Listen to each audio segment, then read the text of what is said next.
మీరు ఎంత మంచి భవనం కట్టండి, ఆ భవనం ఒక ఎత్తు. లోపల కూర్చోవడం కన్నా వసంత ఋతువు వస్తే ఇంటి ముందు ఒక గున్నమావిడి చెట్టు ఉండి, గున్నమావిడి చెట్టు పువ్వు పూసి చిన్న చిన్న పిందెలతో ఉంటే దాని మీద కోయిల కూర్చుంటే ఇల్లంతా విడిచిపెట్టి మేడ మీదకి వచ్చి కూర్చుని కూ అని చిన్నగా అంటే యజమాని కూడా కూ అంటే అది గట్టిగా కూ అంటే ఈయన కూ అని ఆ పక్క వాళ్ళు ఈ పక్క వాళ్ళు ఇంత పెద్ద అయినా ఇలా అరుస్తున్నాడు ఏమిటి అనుకుంటారేమోనని ఎవరికీ కనపడకుండా ఏ నీళ్ల తొట్టె పక్క కుర్చీ వేసి కూర్చుని కోయిలతో పాటు పోటీ పడి కూ అంటుంటే అది కూ అంటుంది అనుకోండి. ఆ అందం మీరు ఇంట్లో ఏ రాతిని వేసి ఏ గోడలు కట్టి తీసుకొస్తారు? దాని చేత మనసు రంజిల్లినట్టు రోజు చూసే గోడల చేత రంజిల్లుతుందే? ఒక్కనాటికి సాధ్యం కాదు. ఆ రంజిల్లడం, ఆ సంతోషం ఇవాళ ఉన్నటువంటి చెట్టుకి రేపు పువ్వు వస్తే, ఆ పువ్వుకి పిందెలు వస్తే, ఆ పిందెలు పెద్దవవుతుంటే, అవి కాయలు అవుతుంటే, అవి రంగు మారి పళ్ళైతే, ఆ పండు మనం తిని చెట్టు యొక్క సారం నేనైపోతే అప్పుడు పొందేటటువంటి ఆనందం చాలా గొప్పగా ఉంటుంది. ఎంత ఐశ్వర్యవంతుడు కానివ్వండి, ఇంటి పెరట్లో ఓ పొట్లపాదు పెట్టి ఓ పొట్లకాయ దిగుతుంటే వంకర తిరిగిపోతుందేమో అని ఓ పెంకట్టుకొచ్చి దానికో తాడు కట్టి పెంకు కట్టి అది రోజు రోజుకి పొడవుగా కిందకి దిగుతుంటే దాని వంక చూసి అది చారలతో ఇలా దిగుతుంటే ఓసారి ముట్టుకుని దాని నుంచి వచ్చే ఒక విచిత్రమైన వాసన చూసి ఆ కాయ కోసి ఇంట్లోకి తెచ్చి కూర వండేటప్పుడు ఏమి ఇంతోటి పొట్లకాయ ఆవిడ కోయలేదా ఏమి? పొట్లకాయ నేను కోస్తాను, పొట్లకాయ నేను కోస్తానని చెప్పి వెళ్ళి పొట్లకాయ కోసి తెచ్చి భార్యకిచ్చి వంట చేయమనడంలో ఉన్న తృప్తి ఇంట్లో ఎంత పాలరాతి పెట్టి గోడలు కడితే మాత్రం వస్తుందా? ఎన్నాళ్ళు నువ్వు ముట్టుకుంటావు, ఎన్నాళ్ళు సంతోషిస్తావు? అసలు సౌందర్యం ప్రకృతి పరం. ఇది మనిషికి చెప్పకుండా చెప్పడం వాల్మీకి యొక్క హృదయం. అసలు భారతదేశానికి ఉన్న గొప్పతనం ఏమిటంటే ఉండేటటువంటి ఇల్లు చిన్నది ఉంటుంది, చుట్టూ ఉండేటటువంటి ప్రకృతికి ఎక్కువ అవకాశం ఇస్తాడు. ఎందుచేతంటే ప్రకృతి చేత రెండు రకాలుగా పోషింపబడతాడు. ఒకటి శరీరము పోషింపబడుతుంది, రెండు మనసు పోషింపబడుతుంది. అంతవరకే అనుకోకండి. రెండవది మనసు విజ్ఞానము చేత శాంతిని పొంది పరిఢవిల్లుతుంది. ఎందుకో తెలుసా? ఒక రావి చెట్టు కింద కూర్చుని మీరు చదువుకున్నా, ఒక తులసి బృందావనంలో కూర్చుని మీరు రామాయణం చదువుకోవడానికి, ఓ గదిలో కూర్చుని కుర్చీ వేసుకుని రామాయణం చదువుకోవడానికి తేడా లేదు. అసలు మీరు ఒక తులసి బృందావనంలో కూర్చున్నా, ఒక రావి చెట్టు కింద కూర్చున్నా మీరు పొందేటటువంటి మానసికమైన ప్రశాంతత వేరు. అంత సౌందర్యవంతంగా ఉంటుంది. అందుకే ఈశ్వరుణ్ణి కూడా నిద్రలేపేటప్పుడు నీ దేవాలయంలో బంగారు గోపురాలున్నాయి, నీ దేవాలయంలో అద్దాలున్నాయి, నీకు మణుగులు మణుగులు బంగారు నగలున్నాయి, ఇవన్నీ చెప్పరు. సుప్రభాతం పాడితే భృంగావళీచ మకరంద సరసాను విద్ద జంగారగీత నినదై సహసైవనాయ నిర్యాప్త్యుపాంత సరసీ కమలోదరేభ్య శ్రీవేంకటాచలపతే తవ సుప్రభాతం అని తెల్లవారింది. చిలుకలు లేచాయి, పాటలు పాడుతున్నాయి, ఆ పళ్ళు కొరికాయి, అందులో ఉన్న రసం తాగుతున్నాయి. నీకు వినపడలేదా వెంకటేశ్వర? నిద్రలే అంటారు. ప్రకృతితో మమేకమవడం, ప్రకృతిని ఆస్వాదించడం నిజమైన సౌందర్యం. అది చేసినవాడు మహానుభావుడు రవీంద్రనాథ ఠాగూర్. అందుకే సాహిత్యంలో నోబెల్ ప్రైజ్ తేగలిగాడు భారతదేశానికి. సరే, కాబట్టి సంతతాన్ వివిధై వృక్షై సర్వర్తు ఫలపుష్పితై ఉద్యానాని చ రమ్యాణి దదర్శ కపికుంజర. ఇవన్నీ కూడా చూసి ఆయన, మనమంటే మనుష్యులం, శరీరం ఉపాధి దీన్ని బట్టి స్వభావం ఒకటి ఉంటుంది. అక్కడ అన్ని చెట్లు కనపడ్డాయి, అన్ని చెట్లకి అన్ని కాయలున్నాయి, అన్ని పళ్ళున్నాయి. ఆయన యొక్క ఉపాధి వానర ఉపాధి. అన్ని కాయలు, అన్ని పళ్ళు, అన్ని తేనె పట్లు, అన్ని పక్షులు చూస్తే ఆయన ఏం చేయాలి? చటుక్కున ఏరి ఓ చెట్టెక్కి కూర్చోవాలి, ఓ కాయో పండో తీయాలి, నోట్లో పెట్టుకోవాలి. ఏం పొద్దున్న ఎప్పుడు బయలుదేరారో తెల్లారకట్ట, ఎప్పుడో బయలుదేరి 100 యోజనముల సముద్రాన్ని దాటి ఏవల ఒడ్డుకు వచ్చారు. ఓ పండు తింటే మీరు తప్పట్టుకుంటారా, నీ తప్పట్టుకుంటానా? నేను ఉపవాసం చేసి సీతమ్మని వెతుకుతానని ప్రమాణం చేశారా ఏమి? యథారాగమ నిర్ముక్త శరస్య సన విక్రమ గచ్చేతత్తమిష్యామి లంకాం రావణపాలితాం అన్నారు.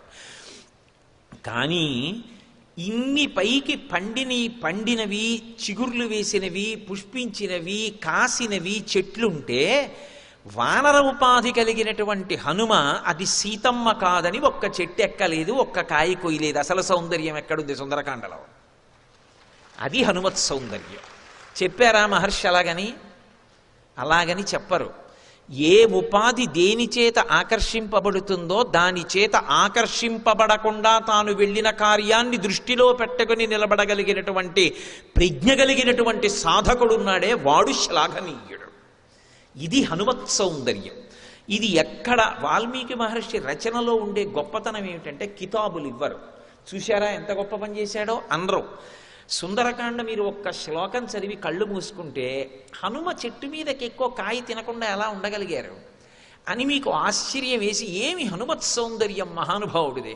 అందుకే ఆయన పాదాలు పట్టుకున్న, ఆయన పేరు చెప్పినా, ఇన్ని కీర్తించినా, స్తోత్రం చేసినా బుద్ధిర్బలం యశో ధైర్యం నిర్భయత్వ మరోగత అజాడ్యం వాక్పటత్వం చ హనుమత్ స్మరణాత్ భవేత్. ఆయన్ని స్మరించినంత మాత్రం చేత అన్ని గుణములు కలుగుతాయి. అందున ఇవాళ జాతి ఉన్నటువంటి పరిస్థితుల్లో హనుమత్ స్మరణం అత్యంత అవసరం. ఎందుచేత అంటే జాతి జడత్వాన్ని పొందింది. జడత్వము అంటే ప్రతిస్పందించేటటువంటి శక్తిని కోల్పోవడం. ప్రతిస్పందించి ఇది నా సంస్కృతి, నేను దీన్ని కాపాడుకుంటాను, ఈ సంస్కృతిలో పుట్టినందుకు నేను గర్వపడుతున్నాను, ఈ దేశంలో పుట్టడం నేను ఎన్ని కోట్ల జన్మలు చేస్తే వచ్చినటువంటి తపస్సు, ఇటువంటి దేశంలో పుట్టినందుకు గర్వపడుతున్నాను, నా జీవితాంతం ఈ దేశంలో ఉండే అదృష్టం పొందాను, ఒక్క క్షణం కూడా ఈ దేశంలో లేకుండా ఇంకో చోట ఉండి సంకల్పం చెప్పుకోవలసిన అవసరం నాకు అక్కర్లేదు, ఇక్కడే ఉండి సంతోషిస్తాను, ఈశ్వరుడిచ్చిన వరాన్ని కాపాడుకుంటాను అని అనుకోగలిగినటువంటి సంస్కృతిని విడిచిపెట్టి ఏదో గొప్పదనుకుంటున్న రోజుల్లో మన గొప్పదనం ఏమిటో తెలుసుకొని స్పందించగలిగిన హృదయం రావాలి అంటే హనుమత్ స్మరణం జరగాలి. హనుమ యొక్క వైభవం తెలియాలి లోకానికి. దానికి సుందరకాండ పారాయణ, సుందరకాండ శ్రవణము, సుందరకాండ పఠనము అత్యంత ఆవశ్యకములు. సంస్కృతిని నిలబెట్టగలిగినది ఏది అంటే శ్రీరామాయణమే. అందుకే మనుష్యుడు మనుష్యుడుగా ఎంతకాలం బ్రతుకుతాడు అంటే రామాయణం బ్రతికున్నంత కాలమే. రామాయణం బ్రతికుండడం అంటే రామాయణం చదువుకున్నంత కాలమే. రామాయణం ఏదో ఒక సంప్రదాయంలో ఉన్న వాళ్ళ హక్కు కాదు, ఒకరి సొత్తు కాదు. రామాయణం మనుష్యుడిగా పుట్టిన ప్రతివాడికి చెందినటువంటి వస్తువు. రాముడు నరుడిగా వచ్చాడు తప్ప రాముడు ఒక సంప్రదాయానికి చెందినవాడిగా రాలేదు. అందుకే రామాయణం రాముడు అందరికీ ఆదర్శనీయుడు తప్ప ఎవరో కొందరికే చెందినవాడు రాముడు అనుకుంటే అంతకన్నా పొరపాటైన విషయం ఇంకొకటి ఉండదు. అందుకే ససాగరమానా దృశ్య అతిక్రమ్య మహాబల త్రికూట శిఖరే లంకాం స్థితాం స్వస్థో దదర్శ హంస కారండవా కీర్ణాహమాపి పద్మోత్పలాయుతా అక్రీడాన్ వివిధాన్ రమ్యాన్ వివిధాంశ్చ జలాశయాన్. అబ్బో ఏమి వర్ణనలు చేసేశారో మహానుభావుడు అసలు ఆ లంకా సౌందర్యం గురించి. అసలు ఇంకా విచిత్రం ఏంటంటే ఆయన లంకలోకి వెళ్ళలేదు. ఇదంతా ఎక్కడి నుంచి చూస్తున్నారంటే లంబపర్వత శిఖరం మించి చూస్తున్నారు. త్రికూటంలో ఉన్నటువంటి లంకని ఎత్తు మించి చూసినప్పుడు కనపడిన విశేషం చెప్తున్నారు. అక్కడ హంస కారండవాకీర్ణాహమాపీ పద్మోత్పలాయుతా అక్రీడాన్ వివిధాన్ రమ్యాన్ వివిధాంశ్చ జలాశయాన్. చెట్లకి పువ్వులు కాయలు ఇవి ఎంత శోభస్కరంగా ఉంటాయో, నీటిని ఆశ్రయించి ఉండేటటువంటి పక్షులు, నీటిలో తిరిగేటటువంటి చేపలు, వాటి వంక చూడడం మీకు తెలియకుండానే మీ మనసు ఎంత ఉద్విగ్నతని పొంది ఉండనివ్వండి, ఎంత అశాంతిని పొంది ఉండనివ్వండి. మీరు అసలు అటువంటి సన్నివేశం వంక ఒక్కసారి చూశారనుకోండి ఉత్తర క్షణం ఆగిపోతారు. అందుకే ఏడుస్తున్న పిల్లాడు కూడా మీరు ప్రకృతి సిద్ధంగా ఎవరి యొక్క ఆ పోషణలో అంటే నాకు కావాలన్నట్టుగా నేను ఆ సరోవరాన్ని తీర్చిదిద్దడం కాదు, అది ప్రకృతి పరంగా అలాగే ఉన్నటువంటి ఒక సరోవరం దగ్గరికి వెళ్ళి చూడండి. చూస్తే మీకు కొన్ని అద్భుతాలు కనపడతాయి. అసలు ప్రకృతిలో ఉండేటటువంటి అద్భుతాలు చిత్ర విచిత్రంగా ఉంటాయి. నేను ఒక రోజున భద్రాచలం వెళ్తున్నాను మారేడుమిల్లి మించి. అది బాగా తెల్లవారుజామున బయలుదేరాను. మారేడుమిల్లి దాకా వెళ్ళాను. వెళ్ళేటప్పటికీ అయ్యా కారు వెళ్ళదండి, కొంతసేపు ఆగిపోవాలి, 1 గంట సేపు అన్నారు. అని కారులన్నీ ఆగిపోయి అద్దాలు ఎత్తేశారు. ఎందుకని అని అడిగాను. తుమ్మెదలన్నీ అరణ్యంలోకి వెడతాయండి, ఇప్పుడు ఏమి దారి కనపడదు, అందుకని కారులు ఆపేస్తారన్నారు. మీరు చెప్తే నమ్మరు, ఎన్ని రంగుల సీతాకోక చిలుకలు మొత్తం మూసేశాయంతే. మీరు కారు అద్దంలోంచి ఇలా చూస్తుంటే ఎన్ని రంగుల సీతాకోక చిలుకలు అలా ఎగురుతున్నాయి. అన్నీ అడవిలోకి వెళ్ళిపోయి 1 అరగంట అయ్యేటప్పటికీ ఖాళీ రహదారి. కోట్లు గుమ్మరించేటువంటి సన్నివేశం తేగలమా? కుడి చేతి పక్కన అడవి, ఎడం చేతి పక్కన అడవి, మధ్యలో రహదారి కప్పేశాయి. అది దాని ప్రాంగణం, దాని మధ్యలో మనం చోటు చేశాం. అవి స్వేచ్ఛగా ఇట్నుంచి అటు వెడతాయిట. ఆ సమయంలో ఇట్నుంచి అటు వెళ్ళిపోతున్నాయి. అక్కడ ఒక గొప్ప సరోవరం ఉంటుంది, మీరు చూడొచ్చు, ఇప్పటికీ వెడుతున్న దారిలో చూడొచ్చు. ఒక గొప్ప సరోవరం ఉంటుంది ఇక్కడ, ఒక గొప్ప సరోవరం ఉంటుంది, మీరు చూడొచ్చు, ఇప్పటికీ వెడుతున్న దారిలో చూడొచ్చు. ఒక గొప్ప సరోవరం ఉంటుంది, అందులో రకరకాల పక్షులు వస్తాయి. అవన్నీ స్నానం చేస్తాయి, వాటికి తాపం ఉంటుంది, ఆ తాపం పోగొట్టుకోవడానికి వస్తాయి. అసలు అవి స్నానం చేసే విధానం చూడాలి. అవి వచ్చి ఎక్కడి నుంచో రివ్వుని దిగుతాయి, తిన్నగా నీటి ఒడ్డును దిగి కాళ్లతో అందంగా ఇలా నడుచుకుంటూ నీళ్లలోకి దిగి చటుక్కునొక్క దూకు దూకి ఏ రాతి మీదో కూర్చుని నోరు మాత్రం పైకి పెట్టి ఒళ్ళొక్కటి ముంచుకుంటాయి. ముంచుకుని నీటితో తడిసిపోతుంది. ఆ రెక్కలు ఒక్కసారి అల్లారుస్తాయి. నీటి బిందువులన్నీ వానతుంపర్లలా తేలితాయి. తేలిన తర్వాత 3-4 మాటలు మునిగి అప్పుడు తల ముంచుకుంటాయి. ఆ తల ఇలా ఇలా ఆడిస్తాయి. ఆడించి చక్కగా తడి రెక్కలతోటి ఎగిరి దగ్గరున్న చెట్టు మీద కెక్కి కూర్చుని రెక్కలు అల్లార్చుకుంటాయి. అసలు ఆ చేపలు, ఆ తాబేలు తిరిగేటటువంటి అందం, ఒక జలాశయం దగ్గరికి వెళ్ళి మీరు నిలబడితే చాలు ఎంత సంతోషంగా ఉంటుందో చూడ్డానికి. అటువంటిది ప్రకృతి సిద్ధంగా ఏర్పడినటువంటి జలాశయంలో హంసల లాంటి పక్షులు, కన్నెలేడి పిట్టలు, ఇటువంటివన్నీ వచ్చి ఆ సరోవరంలో దిగి స్నానాలు చేసి పైకి లేచి రెక్కలల్లార్చి అవి ఆరబెట్టుకొని చెట్లెక్కి కూర్చుని సహజంగా వాటికి దొరికిన ఆహారం తిని బలిసి మదించి పాటలు పాడి కూతలు కూసి ఎగురుతుంటే, అన్ని పక్షులు ఎగురుతుంటే వాటి వంక చూస్తే ఎంత ఆశ్చర్యంగా ఉంటుంది మనస్సుకి. ఏదో గణపతి సచ్చిదానంద స్వామీజీ వారి ఆశ్రమానికి వెడితే ఇలాంటి పక్షులు కూడా ఉంటాయా అనిపిస్తుంది. నాలాంటి వాళ్ళని నలుగురిని తీసుకొచ్చి పక్కపక్కన నిలబెడితే ఎంత ఉంటామో అంతంత పక్షులు ఉంటాయి. అది ఒక్కొక్క పక్షి అరుస్తుంటే ఆశ్రమ ప్రాంగణం అంతా ప్రతిధ్వనిస్తూ ఉంటుంది. అన్ని పక్షులు ఎగురుతాయి. ఒక్కసారి ఎగురుతున్నప్పుడు గణపతి సచ్చిదానంద స్వామీజీ ఆ పైనుంచి నడుస్తూ చూస్తూ ఉంటారు కిందకి. అది నిజంగా పక్షులు ఎగురుతున్నప్పుడు ఆ శోభ చూస్తుంటే ఆశ్చర్యం వేస్తుంది. అవన్నీ ప్రపంచంలో ఏ ఏ దేశాల నుంచి సేకరించబడి తీసుకొచ్చారో ప్రత్యేకంగా వాటికి చదవడానికి ఏర్పాట్లు కూడా చేసి ఉంచారు. అన్ని రకాల పళ్ళు, అన్ని రకాల కాయలు, అన్ని రకాల పదార్థాలు తింటూ అలా అరుస్తుంటాయి. ఒక్కొక్క దాని అరుపు వింటే పిల్లలు 3 రోజులు జడుచుకుని జ్వరం వస్తుంది, అలా అరుస్తాయి. కొన్ని ఎంత అందంగా అరుస్తాయంటే ఏదో బాధతో వెళ్ళిన వాడికి కూడా మనసు ఉల్లాసం పొంది పకపకా నవ్వుతాడు, అలా అరుస్తాయి. అది సౌందర్యం. అది ఏదో తీగలతో తడిక కట్టి అందులో పెట్టి చూడటం కాదు, ప్రకృతి సిద్ధంగా అలా ఉంటాయి. ఇంతకన్నా సౌందర్యం ఏముంటుందండి? సుందరకాండ అన్నది చదువుకుని అనుభవించేదంతే. ఏదో ఏకశబ్ద సమ్యజ్ఞాత సృష్టప్రయుక్త స్వర్గే లోకే కామదుద్భవతి, ఓ శ్లోకమో పాదమో ఒకసారి వర్ణించగలనంతే. కాబట్టి హంసకారండవాకీర్ణా వాపీ పద్మోత్పలాయుతా అక్రీడాన్ వివిధాన్ రమ్యాన్ వివిధాంశ్చ జలాశయాన్. అంత సుందరంగా ఉన్నటువంటి లంకాపట్టణంలో బాహ్య సౌందర్యం ఇది. పట్టణం అంత అందంగా ఉంది, ప్రకృతి అంత అందంగా ఉంది. అక్కడున్న మనుష్యులు అంటే రాక్షసులు, వాళ్ళ మనసుల నిండా దుర్గుణాలు. వాళ్ళల్లో ఈ పక్షుల అందం కానీ, చెట్టు అందం కానీ, చెట్టు యొక్క పువ్వుల అందం కానీ, అక్కడ జలాశయం అందం కానీ రాక్షసుల మనసులలో మాత్రం ఉండవు. అయోధ్యలో ఈ బాహ్య సౌందర్యాలు ఉండవు, మనుష్యుల మనసులు మాత్రం ఎంత గొప్పగా ఉంటాయో.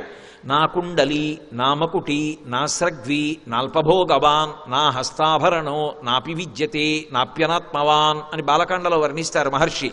అక్కడ చేతికి కంకణం వేనివాడు ఉండడు, మెడలో పూలదండ వేసుకోనివాడు ఉండడు, ఉన్నదానితో తృప్తి తప్ప అసంతృప్తి ఉన్నవాడు ఉండడు, ఇంటికి అతిథి పిలిచి అన్నం పెట్టనివాడు ఉండడు. అన్నీ మంచి గుణాలు అయోధ్య. బాహ్యంలో అందంగా ఉండి కడుపులో కుళ్ళంతా ఉండేటటువంటిది లంకాపట్టణం. ఏది నిజమైన సౌందర్యం? ఇది ప్రకృతి సౌందర్యం, అది వ్యక్తి సౌందర్యం. అది ఒక రాజు సాధించిన విజయం, రాజ్యాన్ని అలా ఉంచడం. ఇది ఒక రాజు ఇటువంటి వాళ్ళని చేరదీసుకుని బ్రతుకుతున్న విధానం. అక్కడ రాక్షసులు ఎలా ఉంటే ఇక వాళ్ళ నాయకుడు ఎలా ఉంటాడు, ఇక వేరే చెప్పాలా? ఇది చెప్పకుండా చెప్పే సౌందర్యం. ఎంత అందంగా మాట్లాడతారో మహర్షి. అందుకే ఆయన అన్నారు, ఈ లంకాపట్టణం ఇంత గొప్పగా ఉందే, ఇటువంటి లంకలోకి ఇంత కట్టుదిట్టంగా ఉంచాడు. సీతాపహరణార్థేన రావణేన సురక్షితాం సమంతా ద్విచరద్భిశ్చ రాక్షసైరుగ్రధన్విభిః. అసలే లంకలో ఉన్నవాడు రావణుడు.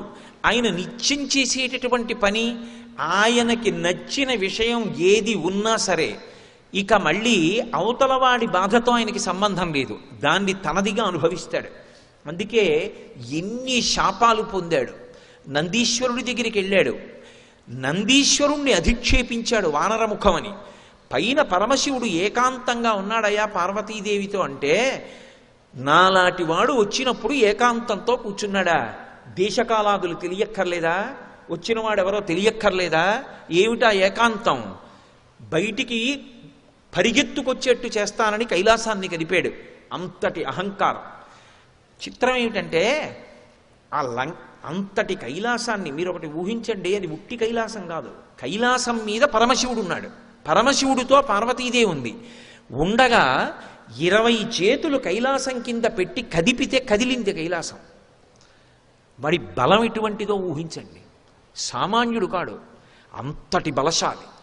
అలా ఊపితే పైన ఉన్నటువంటి పరమశివుడు బొటనవేలుతో నొక్కాడు. నొక్కితే 20 చేతులు దాని కింద ఉండిపోయాయి 100 సంవత్సరములు. ఎంత అరిచాడంటే ఈయన అరుపులు విని లోకాలన్నీ ఏడిచాయి. బాబోయ్ వినలేకపోతున్నామని ఏడిచాయి. పరమశివుడు తర్వాత బొటనవేలు పైకెత్తి అన్నాడు, నేను నొక్కింది నిన్ను బాధ పెట్టడానికి, కానీ బాధపడి నువ్వరిచిన అరుపులకి 3 లోకాల వాళ్ళు ఏడిచారు నీ అరుపులు వినలేక. ఇంతమందిని ఏడిపించగలిగినట్టు అరవగలిగిన వాడివి కాబట్టి నిన్ను రావణ అని పిలుస్తున్నాను రా అన్నాడు. ఎవడైనా అది చెప్పుకుంటాడా బయట? ఆయన ఇది చెప్పుకుని శివుడు నన్ను అలా పిలిచాడని అలాగే పిలిపించుకున్నాడు. మన ప్రవృత్తి ఎంత గొప్పదో చూడండి. ఎవడైనా ఓ మంచి విషయం ఉంటే లోకంలో చెప్పుకుంటాడు, అలా పిలిపించుకుంటాడు. ఆయన దీన్ని చెప్పుకుని రావణ అని పిలిపించుకున్నాడు అందరితోటి. చేసేవన్నీ దుష్టమైనటువంటి కార్యాలు కాబట్టి లోకమంతా శత్రువులే. నేను కాకినాడలో మా గోశాలకు ఎడుతుంటే ఒక ఆయన ఉంటాడు, పెద్ద ఆయన ఇంటి ముందు చెట్టు ఉంటుంది. ఆ చెట్టు కింద నులక మంచం ఉంటుంది, చుట్టూ పొలాలు. ఆ నులక మంచంలో పక్కన కర్రెట్టుకుని పక్కన ఆవు దూడ ఉంటాయి. హాయిగా సాయంకాలం 3 గంటల వేళ నేను ఎప్పుడైనా గోశాలలోకి ఎడుతుంటే ఆయన హాయిగా నులక మంచం మీద తలగడా పెట్టుకు పడుకుంటాడు. పక్కనే ఆవు దూడ గడ్డి తింటుంటాయి. ఏం అదృష్టవంతుడు అయా, ఎంత సంతోషంగా పడుకుని నిద్రపోతుంటావు ఈ పైరగాలి పీలిస్తూ. మేము ఉన్నాం, ఎందుకు వచ్చిన జన్మ అనుకుంటూ ఉంటాను. ఆయనకి ఏ శత్రువు లేడు కాబట్టి నులక మంచం వేసుకుని వీధిలో పడుకున్నాడు. ఊరంతా శత్రువులు ఉన్నవాడు వీధిలో నులక మంచం వేసుకుని పడుకోగలడా? 100 మంది బయట విచ్చుకొత్తులు పట్టుకుని నించుంటే వాడు పడుకోవాలి. అలా ఎందుకు పడుకోవాలి? బయట 100 మంది తెలివిగా ఉండి కత్తులు అట్టుకుంటే లోపల నేను పడుకుంటానండి అన్నాడు అనుకోండి. ఇప్పుడు అది ఆంతర సౌందర్యమా బాహ్య సౌందర్యమా? చూడ్డానికి బాగుంటుందా, లోపల వ్యక్తి ఎటువంటి వాడు అర్థమవుతోందా? అలా ఎందుకు పడుకోవాలి? నువ్వు అందరిలో ఎందుకు పడుకోవు? నా తలుపుకి తాళం ఎందుకయా? మా ఇంటికి వచ్చేవాడు ఎవడు, మా ఇంటికి వచ్చి పట్టుకుపోయేవాడు ఎవడు ఉండడు. మహానుభావుడు ఆయన బయట వదిలేశారండి అని, ఒకవేళ నా చెప్పులు ఎక్కడన్నా వదిలేసినా పట్టుకొచ్చి ఇచ్చేస్తారా అన్నట్టుగా బ్రతికిన వాడి బ్రతుకు. బయట 100 మంది తెలివిగా ఉంటే నేను పడుకుంటానండి అన్నవాడి బతుక ఎలా అవుతుంది? కాబట్టి ఎందుకు అలా ఉండాలి? అసలే శత్రువులు, దానికి తోడు సీతాపహరణం చేశాడు. సీతాపహరణం చేస్తే ఎవరొస్తారు? రాముడు వస్తాడు. రాముడు ఎప్పుడు వస్తాడో? పూర్వం 1000 మంది ఉండేవారు, ఇప్పుడు కొన్ని లక్షల మందిని మోహరించాడు. సమంతా ద్విచరద్భిశ్చ రాక్షసైరుగ్రధన్విభిః. ఎలా ఉంచాడంటే వాళ్ళని, ఒరేయ్ మీరేదో ఇలా ధనస్సు తగల్చుకుని తిరక్కండి, ధనస్సు ఇలా పట్టుకోండి, ఇలా చెయ్యేసి ఉంచండి. ఎందుకో తెలుసా? శూర్పణక చెప్పింది. ఆయన గాని వచ్చాడా ఇక సమయం ఉండదు. శూర్పణక రావణాసురుడితో మాట్లాడుతున్నప్పుడు చెప్పిన మాట అదే. అసలు శూర్పణక రాముడిని అందుకు మోహించింది. యుద్ధం చేస్తున్నప్పుడు రాముడు ఇలా చెయ్యి పెట్టడం కానీ, ఇలా బాణం తీయడం కానీ, వింటినారికి సంధించడం కానీ, ఆకర్ణాంతం లాగడం కానీ, వదలడం కానీ కనపడదు. ఏదో నిలబడ్డాయనుకోండి, పంకాకున్న రెక్కలు లెక్క పెట్టచ్చు. తిరుగుతోందనుకోండి, ఎలా లెక్క పెడతారు? రాముడి చెయ్యి తిరిగితే ఇవేం కనపడవు. రాముడు బాణం వేస్తున్నాడని ఎలా తెలుస్తుంటే ఎదురుగుండా ఉన్నవాడు పడిపోవడాన్ని బట్టి తెలుస్తుంది, ఓహో వేస్తున్నాడు బాణాలని. అందుకే కోపరాజు గారు అన్నాడు, బండన భీముడు అర్థజన బాంధవుడుజ్వల బాణతోణ కోదండ కళాప్రచండ భుజతాండవ కీర్తికి రామమూర్తికిన్ రెండవ సాటి దైవమికలేడనుచున్ గడకట్టి భేరికా డండ డడాండ డండ నిడదంబుల జండము నిండమత్త వేదండము నెక్కి చాటెదను దశరథి కరుణాపయోనిధి అన్నాడు. యుద్ధమే వచ్చిందా, మా స్వామి బాహువులు రుద్రతాండవం చేస్తాయన్నాడు. తాండవం చేస్తున్నాడు అనుకోండి పరమశివుడు, ఆయన అంగప్రత్యంగములు, ఆయన కాళ్ళు చేతులు ఎలా కదులుతున్నాయో ఎవరికీ తెలియదు. శంకరాచార్యుల వారు శివతాండవ స్తోత్రం చేస్తూ ఒక అద్భుతం ఆవిష్కరించారు. తాండవం చేస్తున్న శంకరుడు ఒక్కొక్కసారి ఒక్కొక్క ముద్రలో ఆగుతాడు. ఎందుకు ఆగుతాడంటే ఆయనకి ఏదో బడలికొచ్చి కాదు, ఆ ముద్ర అలాగే పట్టాలని కాదు. ఎందుకు ఆగుతాడంటే ఆదిశేషుడు అంతటి వాడు, వాసుకి అంతటి వాడు మెడలో ఉంటారు. అవే మామూలు బురదపాములు కావు. ఇంత గొప్ప శక్తి కలిగిన వాడు ఆయన తాండవ వేగాన్ని తట్టుకోలేక జారిపోతూ ఉంటారు. పాముకో లక్షణం ఉంటుంది, దేంతో పట్టుకుంటుంది? కాళ్ళ చేతులా? జారిపోతోంది అనుకోండి, తోకతో ఎక్కడ పట్టుకుంటుంది శివుణ్ణి? అందుకని జారి పడిపోతోంది పాపం. పడిపోతే నా కాలు కిందే పడిపోవచ్చు. లేదా అయ్యో తాండవం చేస్తున్న శివుడికి ఆభరణాన్ని కాలేకపోయానని బాధపడుతుంది. ఎందుకంటే అది వాయిద్యం చేస్తుందా, ఏం చేస్తుంది? ఏమీ చేయలేదు. ఆయనకి ఆభరణం అయితే సంతోషం. జారిపోతుందేమోనని దాన్ని అనుగ్రహించడానికి, దానికోసం ఆపానని చిన్నబుచ్చకుండా దాన్ని రక్షించడానికి ఒక్కసారి అలా ఏదో ముద్ర పట్ట ఆగుతాట, అది సర్దుకుంటుంది, మళ్ళీ చేస్తాట. శివా నీ అనుగ్రహం ఏమని చెప్పను అన్నారు శంకర భగవత్పాదులు. అంతటి తాండవం ఎలా ఉంటుందో. అందుకే విదేశీయులు ఎక్కువ విగ్రహాలు ఏవి ఎత్తుకుపోతారంటే నటరాజ విగ్రహాలు ఎత్తుకుపోతుంటారు. వాళ్ళకి ఎందుకు సరదా అంటే, చూడండి విదేశాల వాళ్ళకు అలవాటు ఉంటుంది, జుత్తు బాగా పెంచి ఏ క్రికెట్లోనో బౌలింగ్ చేస్తున్నప్పుడు ఆ జుత్తు అంతా ఇలాగో పడిపోయింది అనుకోండి, అది అందం, మళ్ళీ ఇలా అంటూ ఉండాలి. కానీ ఇలా అన్నాడు అనుకోండి, పెద్ద జుత్తు ఉన్నవాడు జుత్తు అంతా ఇటు వస్తుంది. ఇలా అన్నాడు అనుకోండి, ఇటు ఎడుతుంది.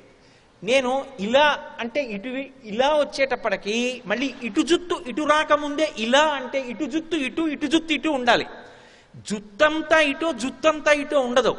అంటే తల ఎంత వేగంగా తిప్పుతాడంటే ఇటు జుత్తు ఇటు, ఇటు జుత్తు ఇటు విసురుకుంటాయి. అంటే అసలు అంత వేగంగా తిప్పగలిగిన వాడు ఎవరైనా ఉంటాడా? అది తాండవం అంటే. శివుడి తాండవం అలా ఉంటుంది. అందుకే పుటపర్తి నారాయణాచార్యుల వారు శివతాండవ స్తోత్రాన్ని అంత అద్భుతంగా రచన చేస్తే విశ్వనాథ సత్యనారాయణ గారు అది విని పొంగిపోయారు. అబ్బా ఏమి రచన చేశావో నారాయణాచార్యులు అని. కాబట్టి అటువంటి తాండవం ఎలా ఉంటుందో రామచంద్రమూర్తి యొక్క భుజముల కదలిక అలా ఉంటుంది. అంతమందిని బాధ పెట్టి విరోధం తెచ్చుకున్నాడు. చాలదన్నట్టు సీతాపహరణం చేశాడు. సీతాపహరణం చేసిన వాడు బయటికి వచ్చినప్పుడు మొనగాడిలా కనపడతాడు. ఇంతమందిని విచ్చుకత్తులతో పెట్టి భద్రతని పెంచాడంటే లోపల బెంగ పెట్టుకుంటున్నాడా లేదా? వచ్చేస్తాడేమో అన్న బెంగ ఉందా లేదా? అంటే లోపల పిరికితనం, పైకి ధైర్యాన్ని అవలంబించడం, చేసింది తప్పని తెలుసు, తప్పు కాదని బుకాయించడం. ఇంతకన్నా రాక్షస లక్షణాలు ఇంకొకటి ఉండవని తెలుసుకుంటే మనం అలా బ్రతకూడదు. తప్పు చేస్తే క్షమించండి అనడం సంస్కారం తప్ప అది కాదు కానండి అని దాన్ని సమర్థించే ప్రయత్నం చేయకు. తప్పని అర్థమైంది, అయా నన్ను మన్నించండి పొరపాటైంది అనొక్క మాటను, దాని చేత నువ్వు సంస్కారవంతుడివి, పట్టాభిషేకం చేయాలి. నువ్వు తప్పు చేసి క్షమించండి అనలేకపోతే నీ మానవత్వం చచ్చిపోయింది, రాక్షసత్వం ప్రవేశించిందని గుర్తు. అదే రావణుని లక్షణం. ఇవన్నీ మహర్షి చెప్పారా? చెప్పకుండా శ్లోకంలో చెప్పడం సౌందర్యం అయితే, చెప్పకుండా ఆగలేక చెప్పడం నా బలహీనత. కాబట్టి మహానుభావుడు అంటారు, సీతాపహరణార్థేన రావణేన సురక్షితాం సమంతాద్విచరద్భిశ్చ రాక్షసైరుగ్రధన్విభిః. కాబట్టి ఇప్పుడు విచ్చుకత్తులు పట్టుకుని రాక్షసులు ఇన్ని లక్షల మంది తిరుగుతున్నారు.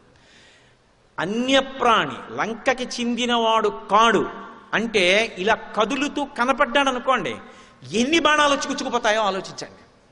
ఇది చూసిన వాడు వెంటనే ఏం చేయాలంటే 100 యోజనాలు వెనక్కి వెళ్ళిపోవాలి కాదు.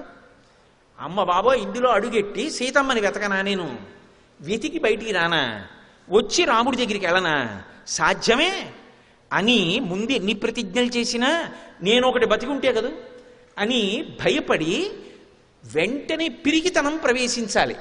ఇవన్నీ చూస్తూ వీటిని దాటి సీతాన్వేషణం ఎలా చేయాలి అని ఆలోచించడం తప్ప పిరికితనం లేకపోవడం నిజమైన ధీరుడి లక్షణం. ఇది పరమ సౌందర్యం. ఇది హనుమయందు ఆవిష్కృతం అవుతోందా లేదా శ్లోకంలో? ఒక శ్లోకమే చెప్తారు మహర్షి, కానీ ఎన్ని భంగిమల ఎన్ని కోణాల్లో సౌందర్యం ఆవిష్కరిస్తూ ఉంటారు. అందుకే సుందరకాండ ఉపాసనకాండ, అది చదివి అనుభవించాలంతే. ఓ ఖాళీ ఉన్నప్పుడు మామిడి చెట్టు కింద పడక కుర్చీ వేసుకుని ఓ శ్లోకం చదవడం, ఏదో చక్కెర పొంగలి బాగా తినేస్తే త్రేణుపులు వచ్చినట్టు కళ్ళు మూసుకుని పుస్తకం గుడ్డెల మీద పెట్టుకుని ఒకసారి సుందరకాండ అంతా స్మరిస్తూ ఆ శ్లోకం చదువుకుంటూ బహుభంగిమలు అనుభవిస్తూ ఆనంద సముద్రంలో తేలియాడటం లహరి అది. కాబట్టి అటువంటి స్థితిలో నిర్భయంగా ఆయన లంకాపట్టణ ప్రవేశం చెయ్యాలి అని స్థిరపడి ఉన్నారు. మహర్షి అంటారు, పాలితాం రాక్షసేంద్రేణ నిర్మితాం విశ్వకర్మణ ప్లవమానామివాకాశే దదర్శ హనుమాన్ పురీం అన్నారు. ఇదొక గమ్మత్తైనటువంటి విషయం. ఈ శ్లోకం పూర్వాపరాల్ని అనుసంధానం చేస్తుంది. ఇక్కడ మహర్షి ఒక విశేషాన్ని చెప్తున్నారు. పాలితాం రాక్షసేంద్రేణ, ఈ లంకాపట్టణం రాక్షసేంద్రుడైనటువంటి రావణాసురుని చేత పరిపాలింపబడుతోంది. నిర్మితాం విశ్వకర్మణ, ఇది వీడి చేత నిర్మింపబడలేదు, అతనిది కాదు, ఇది విశ్వకర్మ నిర్మించాడు. విశ్వకర్మ నిర్మించిన దాన్ని నాది అని అతను పరిపాలన చేస్తున్నాడు. ఇది ఎవరిది అని అడిగితే నాదే అంటాడు. శ్రీ ఉమామహేశ్వర పరబ్రహ్మార్పణమస్తు. స్వస్తి.